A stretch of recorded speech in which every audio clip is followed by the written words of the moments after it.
بالله من الشيطان الرجيم. بسم الله الرحمن الرحيم. السلام عليكم ورحمة الله وبركاته. إن الحمد لله نحمده ونستعينه ونستغفره ونعوذ بالله من شرور أنفسنا ومن سيئات أعمالنا. من يهده الله فلا مضل له ومن يضلل فلا هادي له. أشهد أن لا إله إلا الله وحده لا شريك له وأشهد أن محمدا عبده ورسوله. يا أيها الذين آمنوا اتقوا الله حق تقاته ولا تموتن إلا وأنتم مسلمون. يا أيها الناس اتقوا ربكم الذي خلقكم من نفس واحدة وخلق منها زوجها وبث منهما رجالا كثيرا ونساء واتقوا الله الذي تساءلون به والأرحام إن الله كان عليكم رقيبا. يا أيها الذين آمنوا اتقوا الله وقولوا قولا سديدا يصلح لكم أعمالكم ويغفر لكم ذنوبكم ومن يطع الله ورسوله فقد فاز فوزا عظيما. أما بعد فإن أصدق الحديث كتاب الله وخير الهدي هدي محمد صلى الله عليه وسلم شر الأمور محدثاتها وكل محدثة بدعة وكل بدعة ضلالة وكل ضلالة في النار. Allahumma inna nas'aluka ilman nafi'an.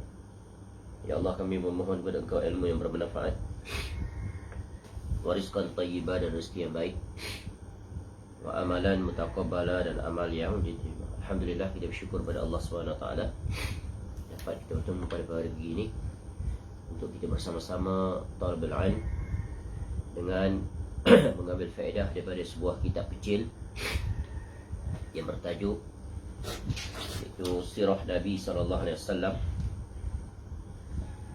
yang diambil daripada kitab Tahzib Al-Asma' wal-Lughah yang merupakan karya Al-Imam An-Nawawi rahimahullah.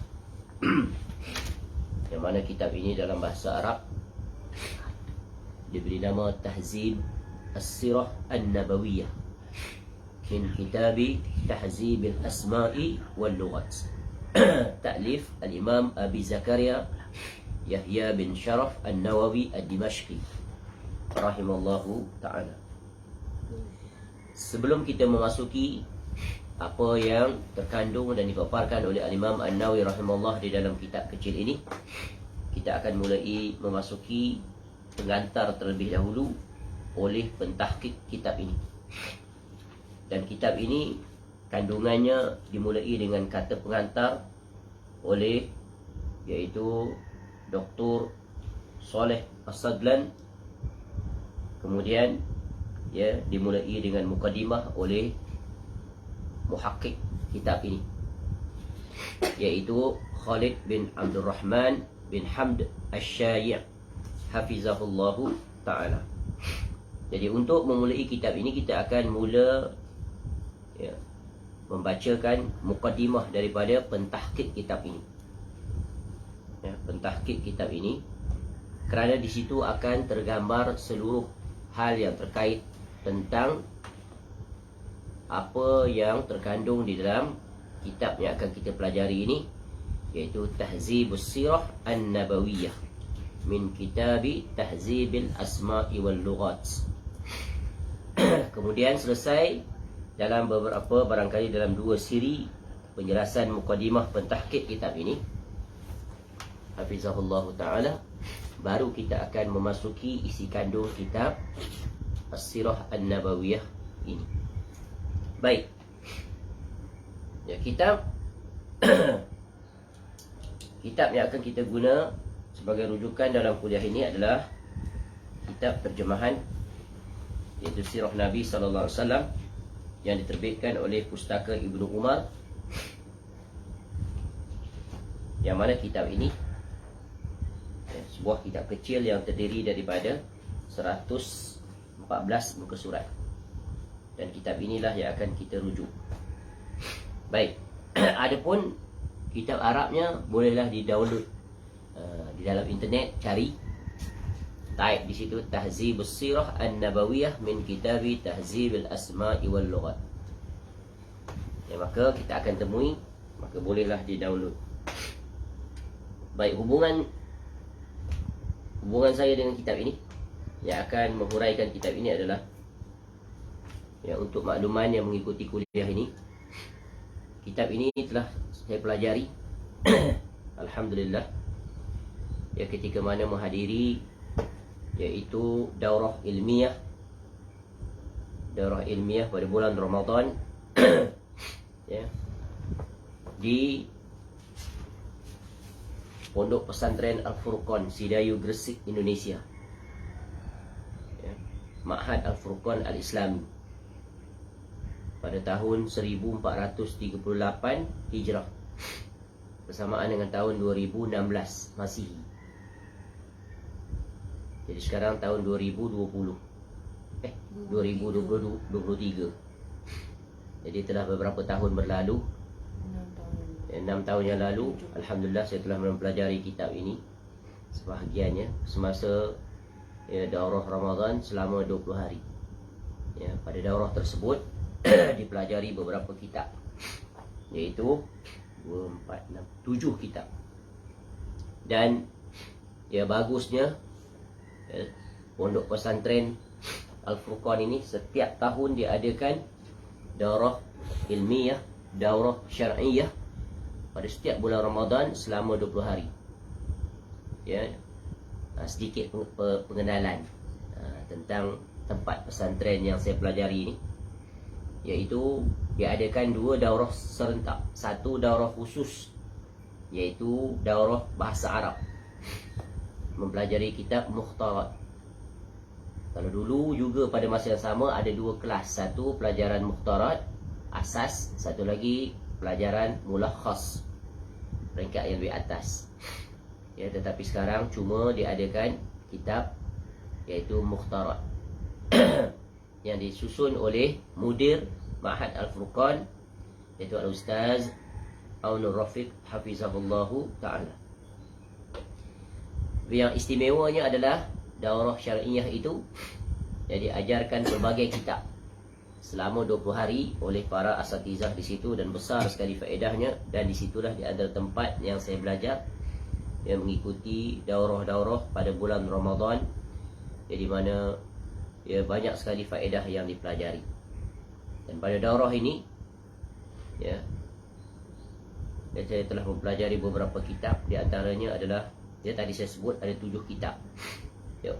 Ya, dalam daurah tersebut pada tahun 1438 Hijrah bersamaan dengan 2016 Hijrah, 2016 Masihi, ada 7 kitab yang didaurahkan, yang dipelajari. Yang pertamanya kitab Usulus Sunnah oleh Imam Ahmad bin Hanbal, Al-Wasiyah Al-Sughra li Ibnu Taimiyah rahimahullah, Khulasah Muqaddimah At-Tafsir li Ibnu Taimiyah rahimahullah, Arba'un An-Nawawiyah, ya, ataupun Arba'in An-Nawawiyah. Kemudian kitab ini yang akan kita pelajari, Tahzibus Sirah An-Nabawiyah. Kemudian Risalah Latifah fi Usulul Fiqh Lis-Sa'di, dan Al-Ilmam Bitafsir, ya, sebahagian daripada ayat Al-Ahkam lil Utsaimin rahimallahu ta'ala. Perkongsian maklumat ini adalah untuk sesiapa sahaja yang memiliki masa lapang dan luang. Ya, bolehlah dia retreat daripada rumahnya pada bulan Ramadan, insya-Allah pada tahun ini juga. Seperti kebiasaannya, ma'had ini, pondok ini akan mengadakan daurah ilmiah. Telah puluhan tahun diadakan. Bayangkan kalau kita mengikuti setiap tahun, masya-Allah, banyak sekali kitab-kitab yang akan kita pelajari. Ya, dan dengan itulah, ya, kitab-kitab itu kemudiannya boleh kita ajarkan apabila kita memiliki kemampuan. Itu sedikit sebanyak tentang Ma'had Al-Furqan Al-Islami, yang besar sekali khidmatnya kepada ilmu, ya, sehingga kitab-kitab yang dipelajari itu besar sekali faedahnya. Baik, cukup setakat itu. Sekarang kita masuk langsung saja pada muka surat 7 sebagai mukadimah ataupun pengantar daripada pentaklik dan juga pentakhrij kitab ini, iaitu Khalid bin Abdul Rahman bin Hamd Asy-Syaikh hafizahullahu ta'ala. Muka surat 7. Ya, dan saya telah meletakkan dalam maklumat dalam Facebook itu, saya telah, ya, letakkan telah foto tentang apa yang akan saya baca ini pada pagi ini. Baik, mukaddimah kitab.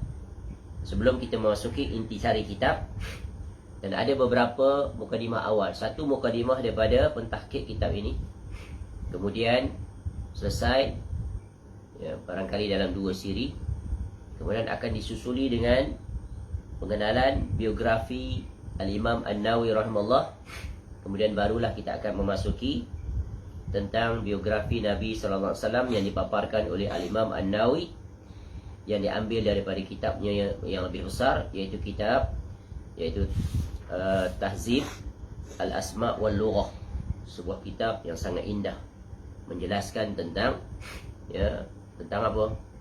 Tentang perbahasan dari sisi kebahasaan dan juga lafaz-lafaz, begitu juga nama-nama tokoh-tokoh yang Imam Nawawi rahimahullah mulai dengan Nabi SAW. Nanti akan datang penjelasan oleh pentahqiq kitab ini. Muqaddimah. Pentahqiq kitab ini rahimahullah memulai dengan khutbatul hajah, yang sering kita mulai sebagai permulaan kuliah. Ini adalah terjemahannya. Kalau yang teks Arabnya yang selalu kita baca tu, innal hamdalillah nahmaduhu wa nasta'inuhu wa nastaghfiruh. Dan sepanjang kuliah ini kita tidak pernah menjelaskan tentang ataupun syarah maksud, kemudian disyarahkan secara ringkas apakah yang terkandung pada ucapan khutbatul hajah yang diucapkan oleh Nabi SAW. Baik, segala puji bagi Allah. Kami memujinya, memohon pertolongan dan ampunannya. Kami berlindung kepada Allah dari kejahatan diri kami dan keburukan amal usaha kami. Di sini ada beberapa faedah daripada mukaddimah dalam setiap ucapan, khususnya ketika menulis kitab, ketika memulakan kuliah. Nabi SAW mengucapkan ucapan ini, dan kita mencontohi Nabi SAW dengan mengucapkan perkara yang sama, kerana padanya ada banyak faedah, faedah dan juga dari sisi kebaikan dan juga peringatan pada khusus yang menyampaikan dan kepada orang yang mendengar. Tapi ini akan hanya diraih apabila yang menyampaikan dan yang mendengar memahaminya. Selalu kita dengar, innal hamdalillah nahmaduhu wa nasta'inuhu wa nastaghfiruh wa na'udzu billahi min syururi anfusina wa min sayyiati a'malina. Itu yang pertama, rangkap yang pertama. Apa faedah di sini yang pertama? Antara adab yang agung yang Allah Ta'ala ajar kepada kita sebagai hamba-Nya adalah sentiasa memujinya, sebagai tanda syukur terima kasih kita kepada Allah. Apakah nikmat yang paling agung yang Allah kurniakan kepada kita sampai saat ini? Allah berikan kita kesempatan usia dan kehidupan. Kerana usia dan kehidupan adalah modal yang paling utama yang tiada galang gantinya. Kerana pada umur kehidupan adalah merupakan kesempatan yang Allah bagi untuk kita melakukan sesuatu yang sama ada bermanfaat atau yang tidak bermanfaat. Dan bagi orang-orang yang beriman, tentu usia itu sangat berharga baginya. Dia akan berusaha untuk menggunakan sebaik mungkin nikmat usia dan kesempatan kehidupan ini untuk dia memperbaiki prestasi amalnya. Kerana jika dibandingkan dengan prestasi amalnya yang hari-hari yang telah berlalu, pasti akan terdapat banyak kekurangan. Maka dia bersyukur pada Allah kerana Allah bagi dia kesempatan untuk dia memperbaikinya. Katakanlah di usia mudanya dia sering melalaikan kewajipannya pada Allah, bahkan dia melanggari larangan-larangan Allah. Maka sampai satu saat Allah bagi dia kesedaran, lalu dia pun mula insaf dan dia mula kembali mengakrabkan dirinya dengan Allah. Dan bersyukur kenapa Allah masih bagi dia peluang untuk memperbaiki dirinya. Inilah nikmat yang agung. Dan betapa banyak nikmat yang Allah kurniakan kepada kita yang tak terhitung, yang tak tersenaraikan. Maka pujilah kepada Allah. Bersyukur. Hamba yang bersyukur adalah hamba yang sentiasa memuji Allah Ta'ala. Itu adalah ibadah yang sangat agung. Allah ajar kita agar memujinya kerana itu adalah ibadah yang sangat agung. ketika mana Allah menciptakan Adam alaihissalam, kemudian Allah meniupkan ruh, memasukkan ruh ke dalam jasad Adam alaihissalam, apa yang pertama kali dilakukan oleh Adam alaihissalam? Ya, ketika ruh masuk ke dalam tubuh badannya sempurna, perkara pertama yang dilakukan oleh Adam alaihissalam, dia bersin. Itu hadis sahih dalam hadis riwayat Ahmad kalau tak silap. Ya. Kemudian setelah Adam alaihissalam bersin, otomatik Adam alaihissalam mengucapkan perkataan Alhamdulillah. Sesudah itu, apakah dia perintah yang pertama yang Allah perintah pada Nabi Adam alaihissalam? Allah perintahkan, wahai Adam, pergilah kepada sekelompok malaikat, sekelompok malaikat yang sedang berada di situ, dan ucapkanlah salam kepada mereka. Lalu Adam pun pergi dan memberi salam, dan malaikat pun menjawab salam. Waalaikumsalam warahmatullahi wabarakatuh. Masya Allah, kalau disyarahkan hadis ini pula, tengok. Mula-mula bersin. Bersin adalah nikmat, walaupun nampak kecil, sepele, tapi apakah ucapan yang nak jadi ucapkan? Itu perbuatan pertama yang dilakukan oleh Adam alaihissalam. Setelah masuk roh ke dalamnya, hidup dia. Nikmat dia diberikan kehidupan. Dia bersin, kemudian ajar ucapkan Alhamdulillah. Kemudian perintah. Jadi maknanya dua amalan yang besar di sini. Satu, memuji Allah. Yang kedua adalah memberi salam. Adapun perbahasan salam itu nanti panjang pula, cukup takat tu. Boleh dirujuk dalam adab-adab terkait tentang salam. Kalau kita syarah tentang salam pula, tengok, ucapan salam adalah perintah Allah yang pertama dalam syurga. Perbuatan pertama, Nabi Adam AS bagi salam pada para malaikat. Ketika kita hidup di dunia, umat Islam disarankan, diperintahkan untuk saling memberi salam dan menjawab salam. Ketika seseorang itu nanti secara berkelompok mereka dibawa untuk memasuki syurga, para malaikat yang menjaga pintu syurga ketika membukanya dan meraihkan kedatangan kelompok-kelompok ahli syurga itu, yang menyambut mereka dengan apa? Para malaikat itu dengan ucapan salam. Bagi salam pada yang datang tu, orang yang beriman. Dan di dalam syurga, apakah ucapan sesama mereka juga? Salam. Berbeza dengan orang kafir, ketika mereka menghampiri pintu neraka, apa yang para malaikat sebut pada mereka? Apa sambutannya? Belum pernahkah datang orang yang memberikan peringatan pada kamu ketika di dunia? Tu tanya soalan. Kehairanan. Ajaib. Dan sampai kamu boleh masuk ke dalam neraka ni.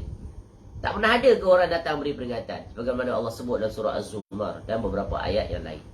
Baik, cukup dah kan? Kemudian yang keduanya adalah memohon pertolongan dan ampunan.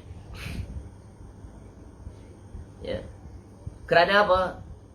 Segala gerak hidup kita ini tidak akan mampu kita lakukan melainkan dengan pertolongan dan bantuan Allah. Ni, nak gerak anggota tubuh badan ni. Kalau Allah tak izinkan untuk mulut berbicara, untuk tangan menggerakkan, memegang sesuatu, untuk kaki melangkah, siapa yang boleh melakukannya? Siapa? Ya. Ketika kita nak bangun, kalau Allah tak izinkan, kejang kaku di atas tempat tidur perbaringan. Ya, maka kita mohon pertolongan pada Allah. Allah yang membantu untuk kita melakukan apa yang ingin kita lakukan. Ya. Apa sahaja yang kita lakukan dalam kehidupan ini, baik dari sisi urusan dunia maupun urusan akhirat, semuanya kita sangat bergantung kepada Allah. Dan kita telah mempelajari. Sebab itu dalam pelajaran akidah, ini diawali ni semuanya hal yang berkaitan dengan tauhid. Puji Allah adalah tauhid. Perbuatan seorang hamba kepada Rabb, ya, tak boleh dipalingkan pada makhluk. Ya, mohon pertolongan, hendaklah dimohon kepada Allah. Ya, permohonan, segala permohonan, ya, minta pada Allah. Kita belajar dalam urusan apa ni dipanggil? Isti'anah. Iza sa'alta fas'alillah, wa iza sta'anta fasta'in billah. Dan mohon pertolongan adalah ibadah yang sangat agung, sehingga wajib bagi setiap mukmin membacanya 17 kali sehari semalam. Di mana? dalam solat. Iyyaka na'budu wa iyyaka nasta'in. Asta'inu billah. Bahkan kita mula dengan bismillah tu, ba tu, ba aku mulai asta'inu billah. Bismillahirrahmanirrahim. Mohon tolonglah ya Allah. Bismillah tu adalah untuk memohon bantuan daripada Allah yang Maha Pengasih dan Penyayang. Bantulah, tolonglah ya Allah. Ya, atau kalau kita lihat tafsiran para ulama, luasnya penjelasan tentang Bismillahirrahmanirrahim. Dan tu yang bawah, iyyaka na'budu wa iyyaka nasta'in. Dan yang kedua adalah perbuatan kita mohon ampunan pada Allah. Jadi 3 ni ikut urutan perkara yang besar. Mula puji dulu Allah, kemudian kita berharap, bergantung pada Allah sepenuhnya, kemudian minta ampun. Sebab apa? Sebab 2 perkara ini kerap dilalaikan oleh manusia, sehingga menatijahkan mereka memiliki sifat sombong, bermegah-megahan, rasa diri lebih baik, rasa diri hebat, orang lain rendah belaka, hina belaka di pandangan matanya. Ya, mohon ampun. Bila kita membesarkan Allah, memuji Allah, maka tiada pujian untuk kita. Maka kesedarlah kita adalah hamba. Kalau kita syarah bab puji pula, ada beberapa jenis pujian. Telah kita pelajari dalam bab akidah. Puji iaitu Allah memuji dirinya, Allah memuji hamba-hambanya, hamba memuji Allah, hamba memuji sesama hamba. Tu ada kategorinya. Baik. Mohon ampun. Tak ada satu saat pun dalam kehidupan, khususnya kita hidup di zaman sekarang, iaitu kita terjatuh dalam pelanggaran-pelanggaran Allah. Sama ada kita sedar atau kita tidak sedar. Sama ada yang kita terjatuh itu pelanggaran yang besar atau yang kecil. Maka kita sentiasa memohon keampunan pada Allah. Kerana keampunan ini adalah perkara yang besar yang akan menyelamatkan seseorang di negeri akhirat. Orang-orang yang memasuki syurga, mereka adalah orang-orang yang telah mendapat pengampunan daripada Allah Ta'ala. Sebab itu kita sangat berhajat agar Allah ampunkan dosa kita. Dan berapa banyak tak terhitung ayat-ayat, hadis-hadis yang menjelaskan tentang hal yang satu ini. Dan Allah Ta'ala di antara nama-namanya yang agung adalah Al-Ghafur, Al-Ghaffar, Al-Afu, At-Tawwab. Ya, menunjukkan betapa hamba itu sangat berhajat kepada pengampunan Allah. Dan betapa luasnya rahmat Allah dengan nama-nama tadi. Dia maha mengampuni, dia maha memaafkan, dia maha menerima taubat hamba-hambanya. Sebesar apa pun dosa yang dipikul oleh hamba-hambanya, sehingga memenuhi ufuk langit. Sebagaimana hadis yang terakhir dalam Arba'in An-Nawawiyah, hadis yang ke-42. Sejahat apa pun kamu, wahai manusia, Allah tetap mengampuni dosa-dosa kamu. Kamu datang pada Allah, angkat tangan, minta ampun dengan penuh ketulusan, Allah hapuskan seluruh dosa-dosa kamu. Apa lagi alasan? Ya. Sebab manusia ni sifatnya sering melakukan kesalahan. Kullu bani Adam khata' wa khairul khatta'i at-tawwab. Ini sifat ciptaan Allah yang satu ini. Adam AS ni kelemahannya adalah apa? Sering melakukan kesalahan, terjatuh dalam pelbagai pelanggaran. Tapi Allah tetap baginya peluang. Betul kan? Istimewa tak? Luas tak rahmat Allah? Inilah sebab tu kena syukur. Lihat betapa Allah Ta'ala menciptakan sisi kelemahan ini. Adam AS, apa kesalahannya yang pertama?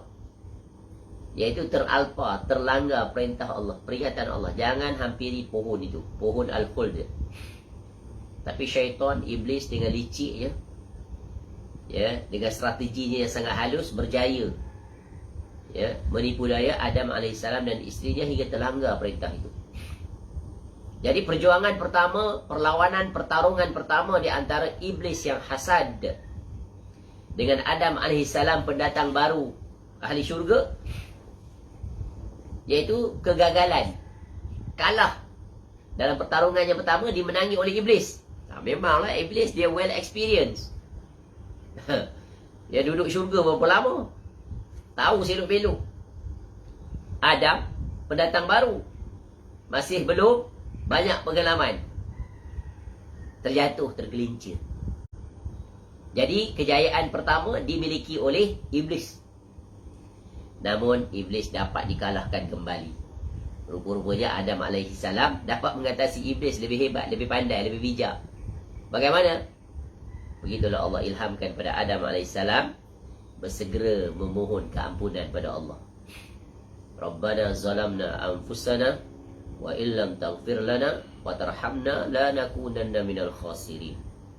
Maka terduduk, terkalahkanlah Iblis dengan senjata yang sangat ampuh, yang istimewa yang Allah berikan pada anak keturunan Adam AS. Wahai Tuhan kami telah menzalimi diri kami. Yalah, langgar perintah Allah, zalim. Langgar saja perintah Allah memang kezaliman. Siapa pun dia. Kami telah menzalimi diri kami sendiri. Ya, jika engkau tidak mengampuni dosa kami, kata Adam AS, ya, nescaya kami akan termasuk dalam kelompok yang rugi. Siapa mereka yang rugi? Ya, yang gagal dalam perniagaan, yang gagal mencapai tujuan tertentu dalam urusan duniawi. Bukan itu maksudnya kerugian yang hakiki. Kerugian yang hakiki adalah tidak dapat pengampunan daripada Allah. Sebab itu perkara yang paling malang bagi seorang hamba apabila dia tidak dapat pengampunan daripada Allah Ta'ala.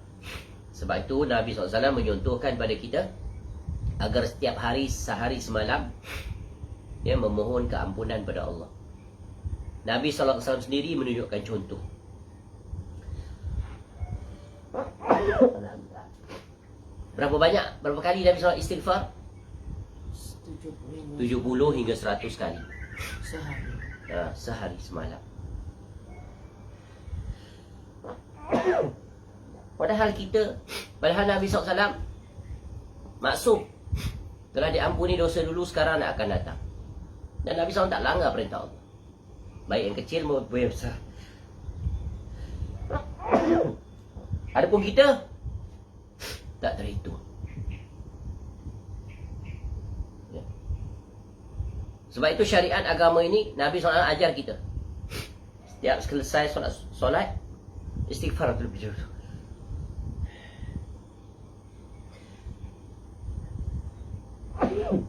Alhamdulillah. Lihat betapa utamanya istighfar kepada Allah. Selesai saja solat 5 waktu, istighfar nombor 1. Astaghfirullah, astaghfirullah, astaghfirullah. Aku mohon ampun padamu ya Allah. Keluar tandas pun minta ampun pada Allah. Ghufranaka. Dan Allah istimewakan umat ini dengan satu istighfar, Sayyidul Istighfar. Lepas subuh baca sekali, lepas asar di antara maghrib baca sekali. Kalau meninggal di antara waktu itu, mendapat pengampunan Allah. Ya, betapa besarnya nikmat dapat ampun daripada Allah. Dan di antara dalam bulan Ramadan contohnya, betapa besarnya nilai keampunan. Barang siapa yang keluar daripada bulan Ramadan namun tak dapat keampunan daripada Allah, sungguh dia celaka, dia hina. Raghima anfu mri'in adraka Ramadan falam yughfar lah. Ya, kehinaanlah seseorang yang mendapati bulan Ramadan, dia keluar daripada bulan Ramadan, dia tinggal bulan Ramadan, sebulan penuh dia masuk, dia keluar. Berjaya dia, tapi tak diampuni dosanya oleh Allah. Sungguh satu kerugian. Kerana bulan Ramadan ada bulan pengampunan, special month, untuk dapat keampunan. Dan Allah Ta'ala telah menunjukkan jalan-jalan untuk mendapat pengampunan. Betul kan? Apa jalan yang paling utama untuk mendapat pengampunan daripada Allah? As-soal. Apakah dia jalan yang paling utama untuk mendapat pengampunan daripada Allah? Nombor 1, yang Allah perintah. Bukan. Iaitu firman Allah Ta'ala, Qul in kuntum tuhibbunallah fattabi'uni yuhbibkumullah wa yaghfir lakum zunubakum. Wallahu ghafurur rahim. Katakanlah jika kamu cinta pada Allah. Apa bukti cinta pada Allah? Hendaklah kamu ikut Nabi. Ikutlah aku. Ikut darah usaha apa ni? Beragama. Nescaya kamu akan mendapat kecintaan dan pengampunan.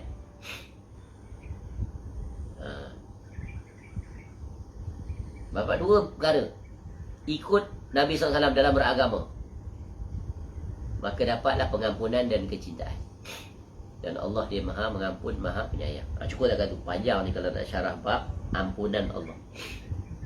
Ampunan Allah datang daripada dua sisi, istighfar dan bertaubat. Baik, kemudian kami berlindung kepada Allah dari kejahatan diri kami dan keburukan amal usaha kami. Minta lagi kepada Allah. Kita mohon perlindungan daripada kejahatan diri kita.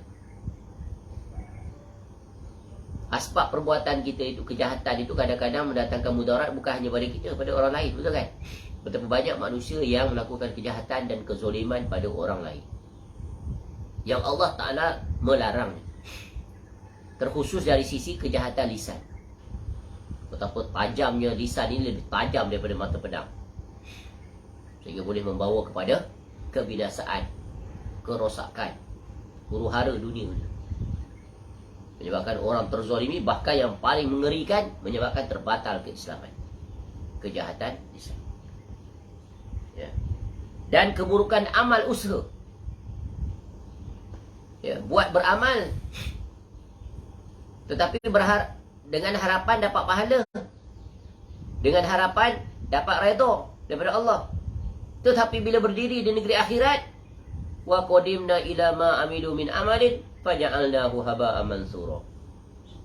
Allah sebut dalam Quran, kami jadikan amal mereka itu, yang mereka bawa, yang mereka akan dibentangkan nanti di negeri akhirat di hadapan Allah, tiada nilai, menjadi debu-debu yang berterbangan. Sebab apa? Buruknya amal itu.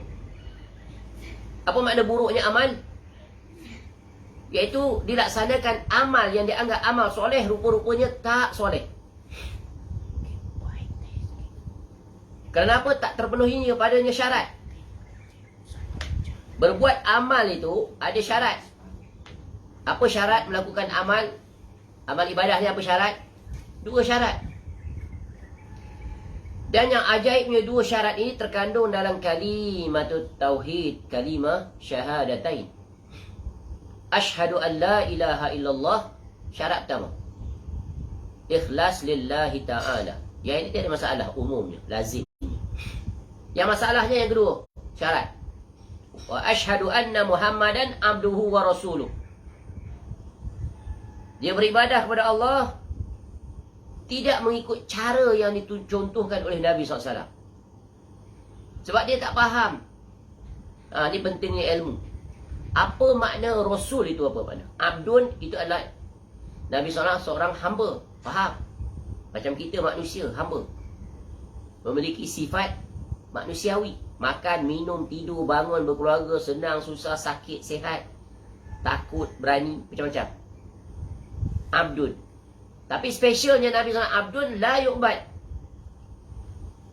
Kenapa? Kerana orang-orang dulu jatuh ke dalam kesyirikan kerana mengangkat rasul-rasul mereka itu diletakkan seposisi dengan Allah Ta'ala. Seperti Nabi Isa AS. Bahkan mereka mengangkat darjat orang yang lebih rendah daripada itu, yang dianggap para wali, orang soleh, sebagaimana yang berlaku pada kaum Nabi Nuh AS. Disembah mereka itu, dibuat patung. Dan sunnah yang sayyi'ah ini berlaku sampai sekarang. Sunnah sayyi'ah ini dilakukan oleh para agamawan yang menyimpang, yang sesat itu. Dan mereka mempromosi dan mengajak manusia kepadanya. Dan mereka menganggap itu adalah amal soleh, padahal amal toleh. Kenapa? Kerana tak memenuhi syarat. Syarat yang mana? Rasul. Penyaksian mereka bahawa Nabi SAW adalah seorang Rasul. Ma mana ar-Rasul? Rasulun la yukzab. Tak boleh didustai. Tak boleh menyimpang daripada apa yang disampaikan oleh Nabi SAW. Apa kewajipannya kita terhadap Rasul? Bal yuta'u wa yuttaba'. Ya.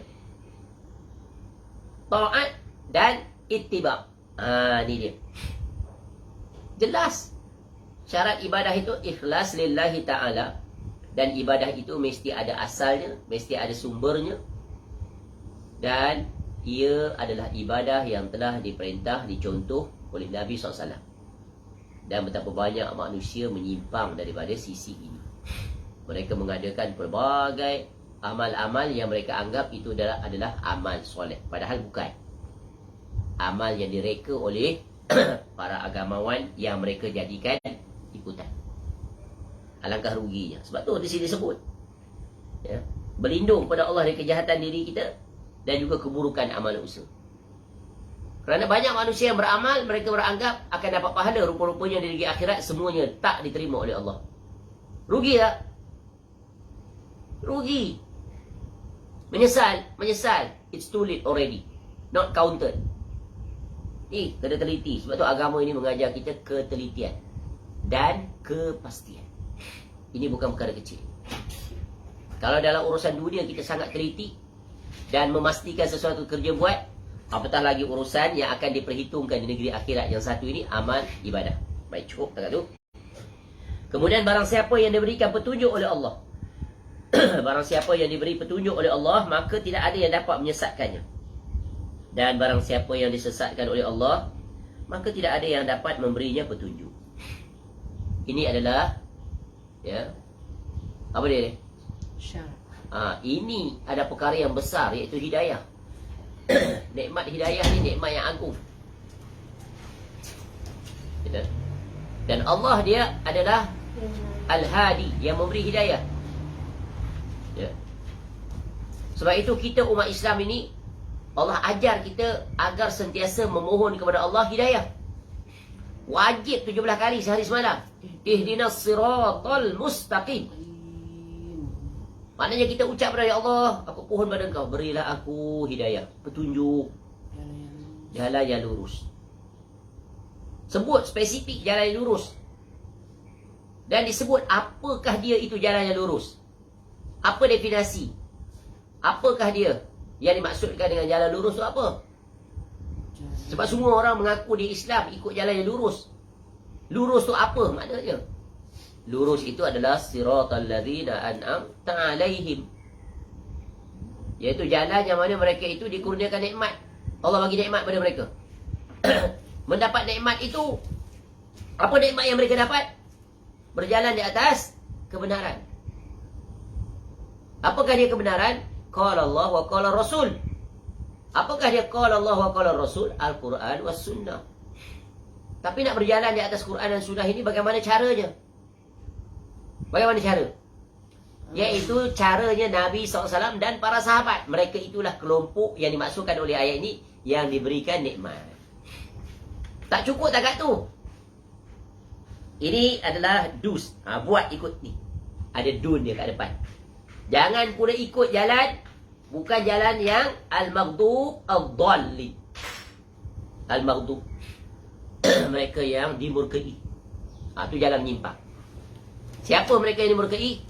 Ada ilmu, tapi tidak beramal dengan ilmu. Ya. Ad-dallin yang sesat. Mereka yang beramal tanpa ada ilmu. Tu dia. Yahudi dan Nasara. Itulah ketua dia. Jelas tak? Selamat tak kalau kita faham seperti itu? Maka kita akan berpegang teguh dengan Al-Quran dan Sunnah di atas perjalanan sebaik-baik umat. Ya. Yang dipimpin oleh sebaik-baik pemimpin. Rasulullah SAW sebagai qudwah, para sahabat sebagai implementer. The best implementer for us to refer and follow their footstep. Understand? Ni. Jangan ganti dengan yang lain. Tok guru kah dia, tok kiai kah dia, Pak Habib ke dia, ustaz ke, lebay ke, siapa pun dia, they are not our reference forever. No. They are not our benchmarking. Ya, bukan. Mereka tu semuanya kena ikut di atas tadi. Siapa? Mereka yang dapat nikmat. Ya. Our beloved Prophet sallallahu alaihi wasallam and para sahabat radhiyallahu anhu. Itulah dia perjalanan yang kita sebut manhaj beragama, manhaj salafus salih. Ya, hidayah yang kita belajar dalam bab akidah. Hidayah itu para ulama membahagikannya pada dua. Satu disebut sebagai hidayatul bayan wal irsyad. Yang ini semuanya dikurniakan oleh Allah Ta'ala kepada para rasul-rasul inilah yang mereka miliki, yang mereka diperintahkan untuk menyampaikan. Ya. Sebagaimana banyak ayat Quran menyebutkan tentang hal yang satu ini. Contoh dalam surah Ar-Ra'd ayat 7. Innama anta munzir wa likulli qaumin had. Sesungguhnya engkau wahai Muhammad SAW hanyalah seorang yang memberikan peringatan, dan bagi setiap kaum ada yang memberi petunjuk. Ya, begitu juga dalam surah Asy-Syura ayat 52. Wa innaka latahdi ila siratim mustaqim. Dan sesungguhnya engkau benar-benar memberi hidayah pada jalan yang lurus, yaitu menerusi apa? Penyampaian. Sampaikan. Tu. Menyampaikan apa? Risalah. Secara sempurna dan lengkap. Tak ada satu yang tertinggal. Itulah dia para anbiya alaihissalatu wassalam. Ya, kemudian diteruskan oleh para duat sampai ke hari ini. Yaitu mereka yang berjalan di atas jalannya Nabi SAW. Sampaikan. Balighu anni wala ayah. Walaupun orang tak setuju, orang tak suka, sampaikan. Ya. Tegur kesilapan mereka. Ajak mereka kembali put them back on track. Jalan lurus tadi, as-sirat al-mustaqim. Ya. Itulah dipanggil hidayah al-bayan wal irsyad. Penjelasan, keterangan dan petunjuk. Guide them to on this straight path. Jalan, ikut jalan ni. Jangan keluar daripada ni. Dan Nabi SAW menjelaskan banyak. Buat garisan, buat garis lurus, garis kiri kanan. Ya, ni jalan yang betul. Ikut. Kiri kanan ni banyak syaitan yang menyeru padanya. Yang ini yang banyak orang ikut, yang lurus tu yang dia tinggal. Ajaib. Itu dah penting tadi, hidayah. Ya. Jadi hidayah tu dimulai dengan apa? Ilmu, keterangan, penjelasan. Ya. Tapi hidayah yang kedua mutlak milik Allah. Hidayatut taufiq wal ilham. Ya, sebagaimana yang disebut dalam Quran pada surah Al-Qasas ayat 56.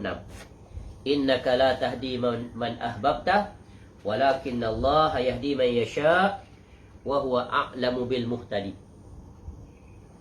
Sesungguhnya ya, kamu wahai Muhammad, kata Allah, tidak akan dapat memberi hidayah, petunjuk pada orang-orang yang kamu cintai.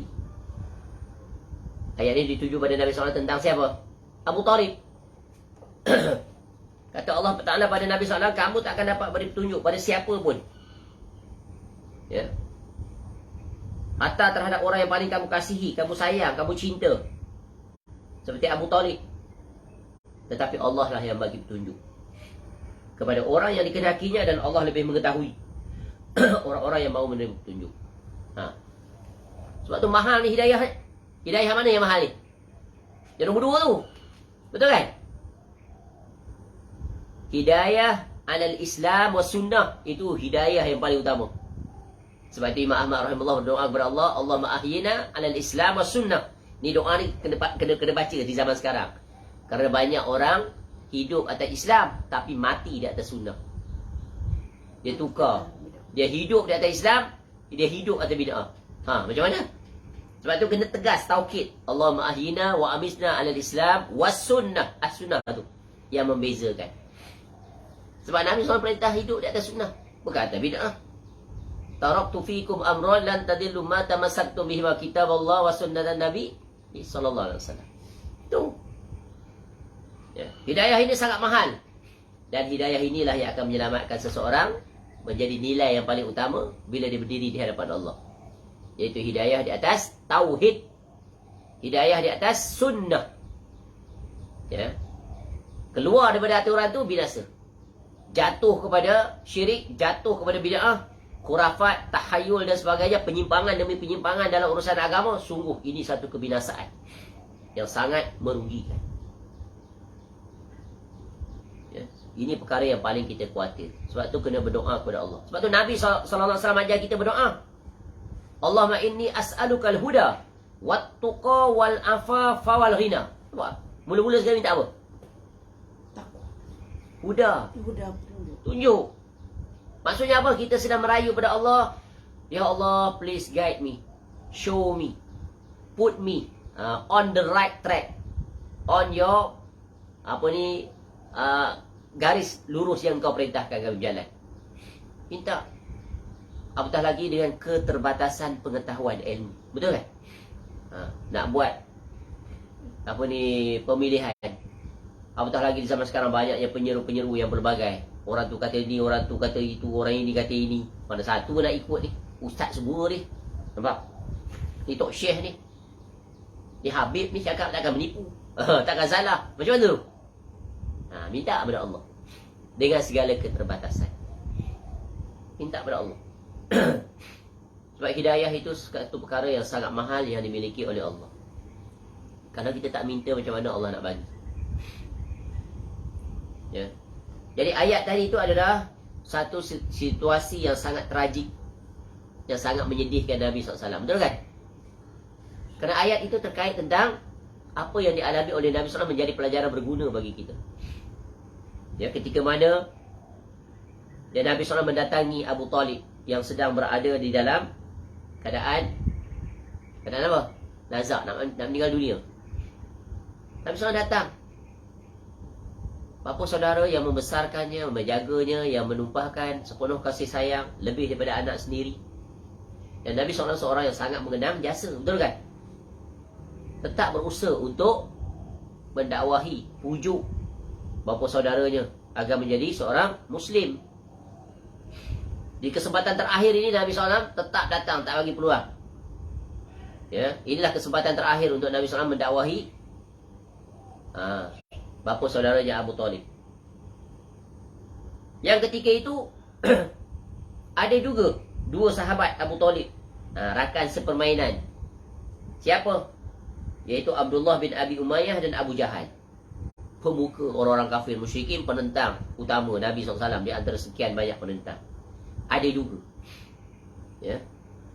Dan Nabi SAW datang kepada bapa saudaranya, duduk di sisinya dan berkata kepada Abu Talib, "Ya ammi, kul, wahai pakcikku, kau ucapkanlah ucapan ini." Ucapan apa? La ilaha illallah. Kalimatut tauhid. Kalimatan uhajulaka biha indallah. Ni kalimah ni nanti aku akan jadikan dia hujah di hadapan Allah. Aku akan defense kau. Mati dalam keadaan dah hujung dah, tak sempat nak buat apa. Tapi kau ucap yang ini, nanti aku akan bantu. Aku akan minta tolong pada Allah agar ampunkan dosa dan sebagainya. Itu faqala. Kemudian berkata dua orang tadi tu, yang ada juga di sisinya. Jadi siapa? Ya, iaitu Abdullah bin Abi Umayyah dan Abu Jahal. Apa kata mereka setelah Nabi SAW mengucapkan ucapan itu? Dia faham tu ucapan Nabi SAW tu. Atarghabu an millati Abdul Muttalib.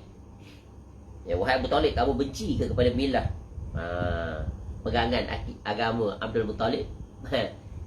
Datuk Nabi SAW ayah kepada Abu Talib. Kamu nak keluar ke daripada aturan nenek moyang kita ni yang menyembah berhala? Maksudnya begitu. Fa'ada alaihi Nabi sallallahu alaihi wasallam fa'ada fakana akhiru ma qala huwa ala millati Abdul Muttalib. Nabi SAW seru lagi, ajak Abu Jahal dan kawan dia pun cakap benda yang sama.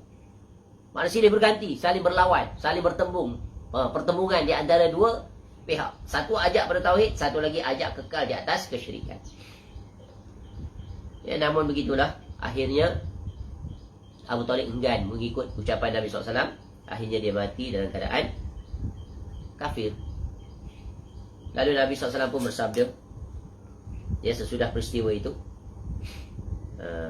apa kata Nabi SAW?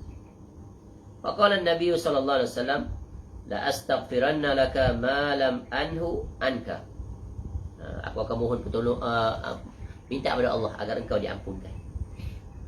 Kemudian jika selama mana aku tidak dilarang. Maka turunlah ayat tadi. Allah larang, tak boleh minta ampun pada orang yang apa? Orang kafir. Orang yang mati dalam kekafiran tak boleh minta ampun kepada dia, walaupun bapa saudara, walaupun mak, walaupun ibu, walaupun ayah, walaupun adik, kakak, abang. Kenapa? Kenapa tak boleh minta ampun? Why? You are not allowed to ask Allah for the forgiveness for them on behalf. Kenapa? Kerana tak ada syarat. Apa syarat dia dapat pengampunan daripada Allah? Muslim tu umum. Apa syarat dia? At-tauhid. Tauhid, iman. Tak terbatal keimanan. Walaupun sejahat apa pun dia jatuh dalam pelanggaran, dosa besar, berjudi, merompak. Tapi yang ini ada daripada dia. Tetap mengimani bahawa Allah adalah Rabbku dan aku sekali-kali tak melakukan kesyirikan. Tu. Boleh faham tu? Penting tak ni? Penting. Itulah hidayah. Dia minta pada Allah. Dia betapa banyak orang yang merasakan dia berada di atas hidayah, rupa-rupanya dia berada di atas kesesatan. Jatuh dalam pelbagai syubhat kesyirikan, bahkan dia pula menjadi pelopornya. Dan betapa banyak orang yang terjatuh dalam kebidaahan dan bahkan menyeru manusia kepadanya. Ya, bermati-matian mempertahankannya.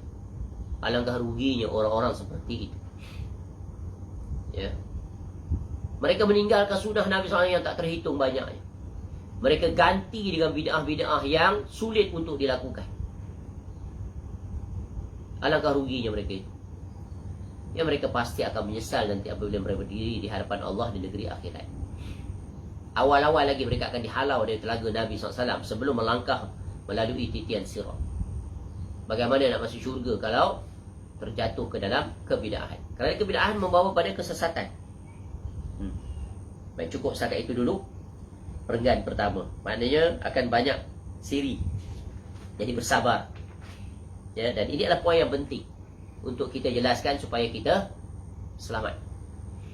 Ya, supaya kita memposisikan diri kita sebagai seorang hamba yang benar-benar hamba yang berjalan di atas dasar ilmu yang sahih, yang pasti.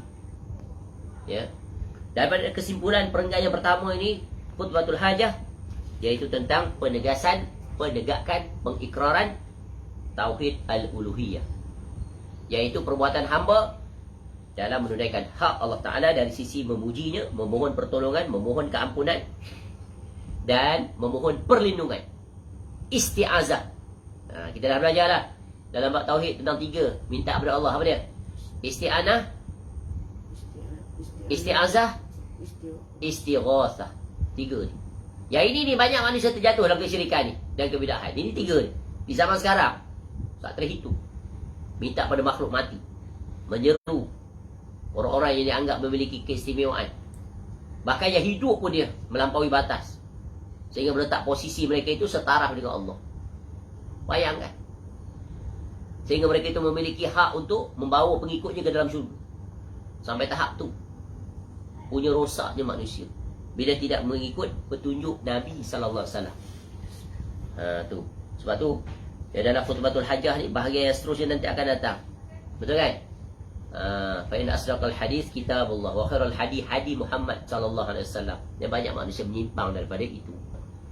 Wallahu alam. Selesai sudah mukadimah bahagian yang pertama. Insya-Allah akan disusuli dengan mukadimah seterusnya, iaitu aku bersaksi bahawa tidak ada ilah yang berhak diibadahi dengan benar melainkan Allah semata-mata. Tidak ada sekutu baginya dan seterusnya.